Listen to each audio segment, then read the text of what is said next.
கிறிஸ்தேசுவை நாமத்தினாலே இந்த காலை நேரத்தில் மீண்டுமாக உங்களை வாழ்த்துகிறேன். திரும்ப ஒரு புதிய நாளை நாம் காண முடியாத பலத்தை ஆண்டவர் நமக்கு தந்திருக்கிறார். வாழ்க்கை என்பது போராட்டம் நிறைந்ததுதான். போராட்டம் இல்லாமல் ஒருவருடைய வாழ்க்கையும் தாண்டி செல்வதில்லை. ஆனால் திருமறை நமக்கு சொல்லுகிறது 1 தீமோத்தேயு 6:12 நல்ல போராட்டத்தை போராடு என்று பவுல் தாவீதுக்கு சொல்லுகிறார். நல்ல போராட்டத்தை நீ போராடு.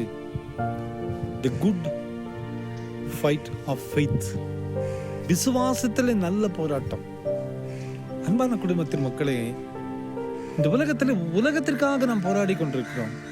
ஆனால் ஆண்டவர் சொல்லுகிறார், நீ போராடுகிற அந்த போராட்டம் எனக்குரியதா இருக்க வேண்டும். விசுவாசத்தில் நல்ல போராட்டத்தை போராடு. பவுல் சொல்லுகிறார், நல்ல போராட்டத்தை போராடினேன், என் ஓட்டத்தை முடித்தேன், என் விசுவாசத்தை காத்துக்கொண்டேன். நான் வாழ்கிற இந்த வாழ்க்கை ஒரு அர்த்தமுள்ளதா இருக்க வேண்டும் என்று ஆண்டவர் எதிர்பார்க்கிறார். கிறிஸ்தவ வாழ்க்கை என்பது போராட்டம் நிறைந்த வாழ்க்கை தான். கிறிஸ்துவ வாழ்க்கை என்பது எல்லாவற்றையும் அனுபவித்து சந்தோஷத்தோடு சுகபோகமாய் வாழுகிற வாழ்க்கை அல்ல, போராட்டத்தோடு வாழுகிற வாழ்க்கை தான். அன்பான குடும்பத்தின் மக்களே, நான் செய்கிற இந்த ஆயர் பணியில எத்தனையோ போராட்டங்கள் வருகிறது. எத்தனையோ கண்ணீரின் அனுபவங்கள் தான். எத்தனையோ பாடுகள் நிறைந்த பாதைகள் தான். எத்தனையோ நிந்தனைகளும் அவமானங்களும் தேடி வந்து மனபாரத்தை உருவாக்கக்கூடிய நாட்கள் தான். எத்தனையோ நாட்கள் இரவில உறங்காமல் இருந்த நாட்கள் எல்லாம் உண்டு. ஆனால் இவெல்லாவற்றின் மத்தியில் உள்ளத்தில் ஒரு மிகப்பெரிய ஒரு சந்தோஷம், இந்த போராட்டங்கள் எல்லாம் கிறிஸ்துவுக்காக போராடி கொண்டிருக்கிறேன் என்பதுதான். அன்பான குடும்பத்தின் மக்களே, அந்த ஒரே ஒரு சந்தோஷத்தோடு என்னுடைய பாதையை தொடர்ந்து கொண்டே இருக்கிறேன். ஆண்டவர் சொல்லுகிறார், நீயும் நல்ல போராட்டத்திலே போராடு. விசுவாசத்திற்கான போராட்டத்தை நீ போராடு. அன்பான குடும்பத்தின் மக்களே, ஒருவேளை குடும்பங்களிலே இன்று போராட்டத்தோடு நாம் வாழலாம்.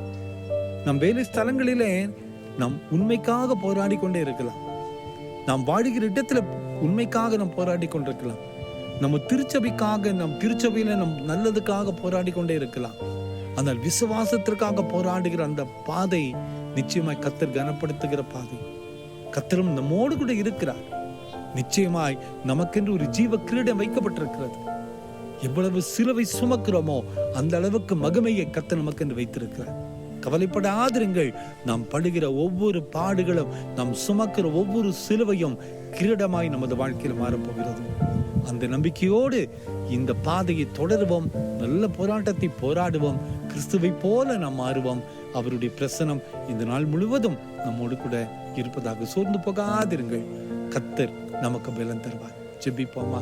அன்பின் ஆண்டவரே, விசுவாசத்திலே நல்ல போராட்டத்தை போராடக்கூடிய பலத்தை நீர் எங்களுக்கு தர வேண்டுமா கெஞ்சுறோம். இந்த செய்தி கேட்டுக்கொண்டிருக்கிற ஒவ்வொருவருடைய வாழ்க்கையிலையும் ஒரு புது நம்பிக்கை தாரும் அப்பா. உமக்கென்று ஓடுகிறோம், உமக்கென்று வாழுகிறோம், உமக்கென்று பணி செய்கிறோம், உமக்கென்று சிலுவை சுமக்கிறோம். அந்த ஒரே ஒரு பாதை, அந்த ஒரே ஒரு வாழ்வின் பாதைகள் எங்களுக்கு நம்பிக்கை தரட்டும். இந்த செய்தி கேட்டுக்கொண்டிருக்கிற ஒவ்வொருவருடைய வாழ்க்கையிலையும் உங்களுடைய ஆசீர்வாதத்தை கட்டளையிட்டு தாரும். இயேசுவின் மூலம் ஜெபங்களும் எங்கள் நல்ல பிதாவே. ஆமேன், ஆமேன், ஆமேன்.